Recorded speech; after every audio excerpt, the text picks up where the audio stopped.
Morning students. आज की class 10th class का फिजिक्स का है। प्रीवियस क्लास में हम लोग पढ़े थे प्रकाश का अपवर्तन में कैसे प्रकाश जब एक माध्यम से दूसरे माध्यम में जाता है तो उसके डायरेक्शन में बदलाव ही प्रकाश का अपवर्तन कहा जाता है। उसी कड़ी को आगे बढ़ाते हुए आज की क्लास में यहाँ पर फर्स्ट पॉइंट हमने यहाँ पर दिया है कि आखिर अपवर्तन होता क्यों है। पहला पॉइंट ये है कि अपवर्तन होता क्यों है, अर्थात एक माध्यम से दूसरे माध्यम में जब प्रकाश की किरणें गमन करती है तो उसके रास्ते में भटकाव क्यों हो जाता है, इसका जिक्र करेंगे। लेकिन इसके जिक्र करने के पहले हम माध्यम की बात कर रहे हैं कि माध्यम है क्या, जिसको इंग्लिश में हम लोग मीडियम बोलते हैं। यहाँ पर हमने कहा कि एक माध्यम से दूसरे माध्यम, तो यहाँ पर माध्यम है क्या, पहले आप ये समझिए कि माध्यम है क्या। तो माध्यम का यदि हम डिफाइन करते हैं तो माध्यम एक पारदर्शक पदार्थ होता है। माध्यम क्या होता है? एक पारदर्शक पदार्थ होता है जिस पारदर्शक पदार्थ से प्रकाश की किरणें प्रगमन करती है। जो हमने यहाँ पर लिखा है कि पारदर्शक पदार्थ जिसमें प्रकाश प्रगमन करता है वह कहलाता है माध्यम। आप लोग सब समझ गए होंगे कि माध्यम क्या है। एक पारदर्शक पदार्थ है और उस पारदर्शक पदार्थ जिससे प्रकाश उसमें प्रगमन करता है। तो एग्जाम्पल के तौर पर हम ले लेते हैं हवा। हवा से प्रकाश गुजर रही है। एग्जाम्पल के तौर पर ले लेते हैं पानी, जिसमें पानी से प्रकाश गुजरती है। कुछ ऐसे प्लास्टिक होते हैं जिससे प्रकाश की किरणें गुजर जाती है। तो यहाँ पर मीडियम आप लोग समझ गए होंगे कि एक पारदर्शक पदार्थ है जिससे प्रकाश उससे प्रगमन करता है। तो यहाँ पर माध्यम को दो भाग में डिवाइड किया गया है। माध्यम दो तरह का होता है। पहला माध्यम होता है जिसको हमने लिखा है विरल। क्या लिखा? विरल माध्यम, जिसको इंग्लिश में रेयर मीडियम बोला जाता है। क्या बोला जाता है? Rare medium. और दूसरा माध्यम जिसको डेंसर मीडियम बोलते हैं। क्या बोलते हैं? डेंसर मीडियम, जिसको हिंदी में सघन माध्यम कहा जाता है। चलिए इसको हम लोग डिफाइन करते हैं कि आखिर विरल माध्यम किसे कहा जाता है, सघन माध्यम किसे कहा जाता है। विरल माध्यम वैसा माध्यम है जिसमें प्रकाश की गति तेज होती है।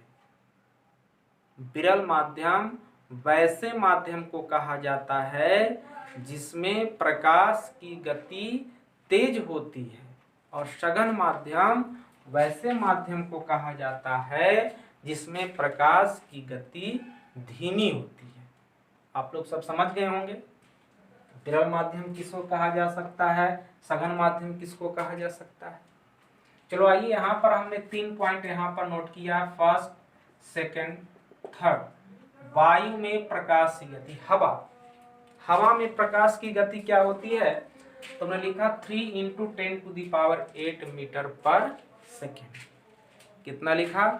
3 × 10⁸ मीटर पर सेकेंड। कांच में प्रकाश की गति होती है 2 × 10⁸ मीटर पर सेकेंड।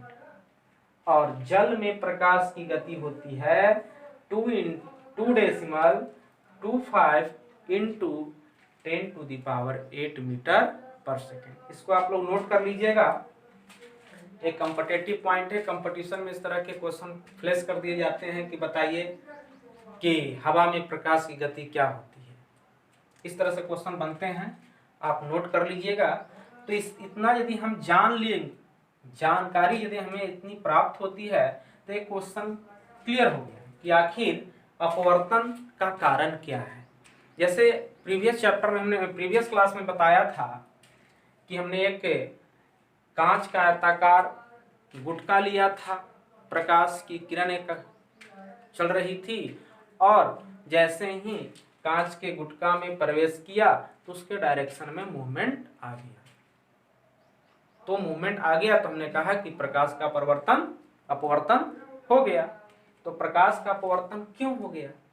आइए, यदि इतनी जानकारी हम ले लिया तो ये क्लियर हो गया। जैसे यहाँ पर हमने क्या किया है कि आयताकार कांच का गुटका लिया है। देखिए PQRS कुछ भी नाम दे सकते हैं। इसके पिछले वाले क्लास में हमने ABCD डिनोटेड किया था, लेकिन यहाँ पर हमने PQRS कुछ भी आप नाम दे सकते हैं। जो बच्चे इसका फर्स्ट वीडियो नहीं देखे होंगे, पहले वो वीडियो को देख करके आइए, तभी आपको ये वीडियो में जो पढ़ाई दी गई है वो आपको समझ में आएगा। तो देखिए कोई सोर्स है, सोर्स से आ रही है AO, क्या हुआ? आपतित किरण। तो आपतित किरण इधर क्या है? कुछ यहाँ पर हमने लिखा है हवा है, वायु है। क्या है? वायु है। इधर तो कुछ नहीं है, नथिंग माने कुछ नहीं, लेकिन कुछ नहीं यानी यहाँ पर हवा है, एक कांच हुआ। तो जैसे ही हवा से होते हुए कांच में आई प्रकाश की किरण, ये तो लंब हमने डाला है, n' क्या है? एक अभिलंब डाला है। तो क्या हुआ? प्रकाश की किरण सीधे यह नहीं निकला, ये सीधे नहीं निकला, टर्न होते हुए आगे की ओर निकलती है। देखिए अभिलंब की ओर मुड़ गया। तो अभिलंब की ओर मुड़ गया, इसका मतलब कि यहाँ पर प्रकाश का अपवर्तन हुआ। तो क्यों हुआ? तो इतनी सारी जानकारी यदि हमारे पास है तो क्लियर हुआ। क्या क्लियर हुआ?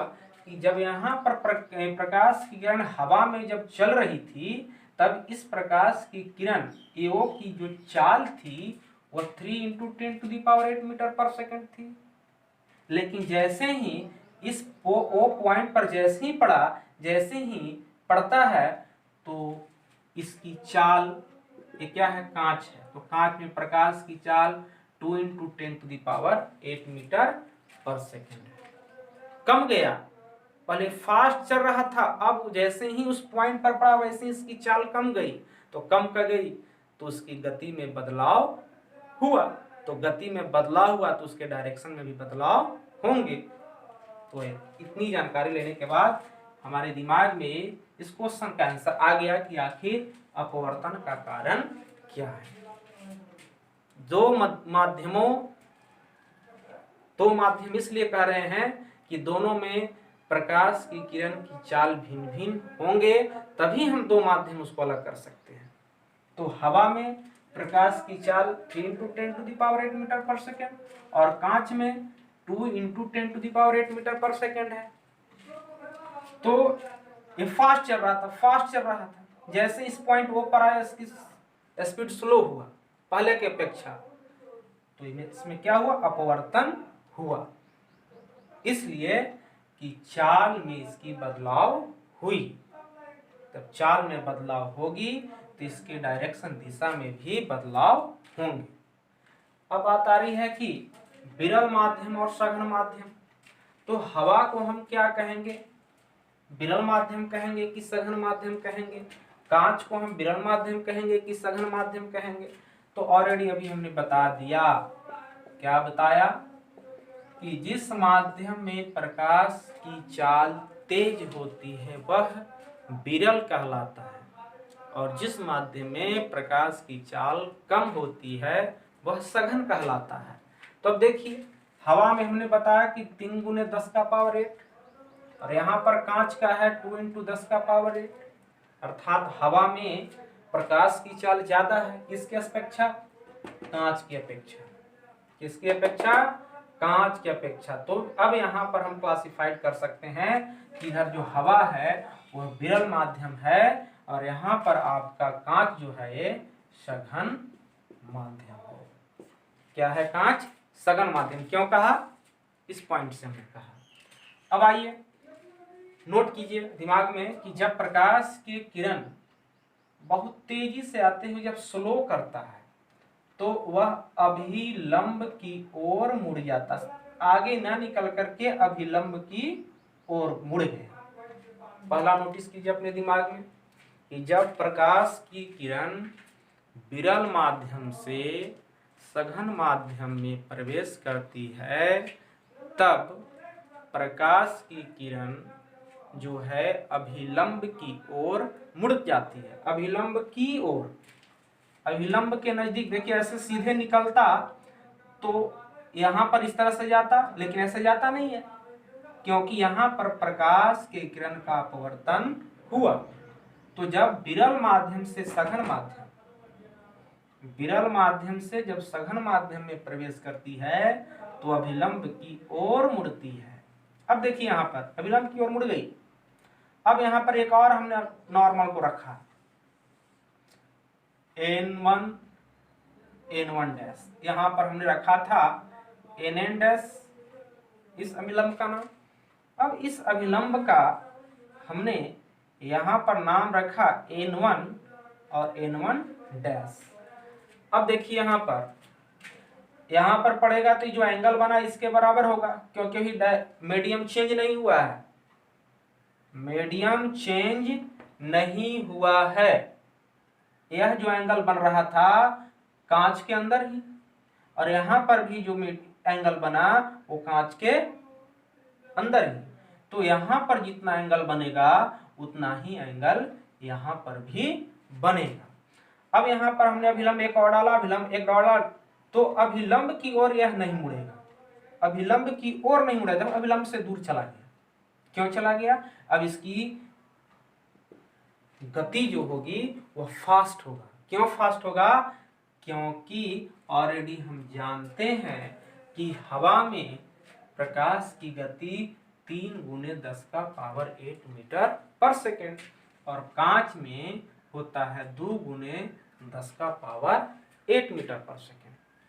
तो यहाँ पर था 2 × 10⁸ मीटर/सेकेंड, लेकिन जैसे ही इस पॉइंट से होकर आगे निकलेगा वैसे ही इसकी क्या होगी, मोशन, गति इसकी फास्ट तेज हो जाएगा। तो तेज होगा तो अभिलंब से दूर जाएगा, जब तेज होगा तो अभिलंब से दूर जाएगा, जब दूर जाएगा, देखिए इस तरह से हमने डिनोटेड किया है। तो जो यहाँ पर एंगल बना और यहाँ आई जो है, आई जो एंगल होगा वह बराबर होगा एंगल ई का। एंगल जो आई होगा वो बराबर होगा एंगल ई का। इस किरण को निर्गत किरण बोलते हैं। यहाँ पर ई डिनोटेड करता है, ई डिनोटेड करता है एंगल ई निर्गत कोण, और ए जो किरण आपका गया इस किरण को हम बोलेंगे निर्गत किरण। निर्गत किरण इसलिए कहा क्योंकि एक कांच से होते हुए पुनः हवा में निकल गया, कांच से होते हुए पुनः हवा में निकल गया, तो निकल गया तो निकलने वाले किरण को हमने कहा निर्गत किरण।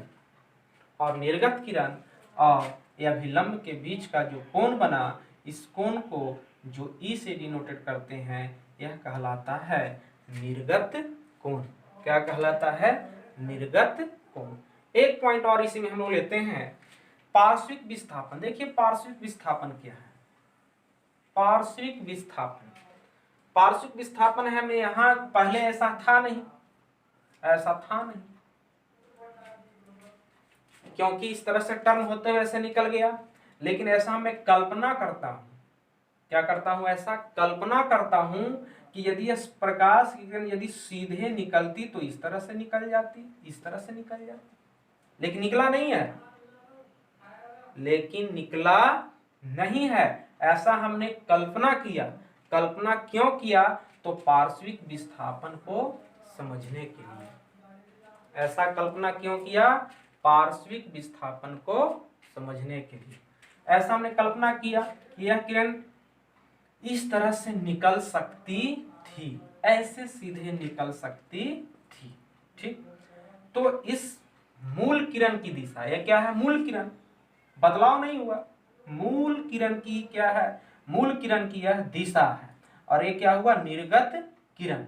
तो निर्गत किरण हुआ, तो यदि हम इसका नाम रख देते हैं, यहां पर हम जेड नाम दे देते हैं, और यहां पर हम यदि नाम दे देते हैं बी, ठीक, इस पॉइंट को जेड और इस पॉइंट को बी, तो एओ जो होगा, एओ जो होगा पैरेलल है, किसका पैरेलल है? जेड बी का। एओ जो होगा वह किसका पैरेलल होगा, जेड बी का पैरेलल होगा। तो ए और ए क्या होंगे, दोनों पैरेलल होंगे। जब ए और ए दोनों पैरेलल होंगे तो इसकी लंबवत दूरी इसकी लंबवत दूरी, ये जो लंबवत दूरी होगी यही लंबवत दूरी कहलाएगी पार्श्विक विस्थापन। क्या कहलाएगी, पार्श्विक विस्थापन। अर्थात हम कह सकते हैं कि निर्गत किरण और मूल किरण की दिशा के लंबवत दूरी को कहा जाता है पार्श्विक विस्थापन। धन्यवाद।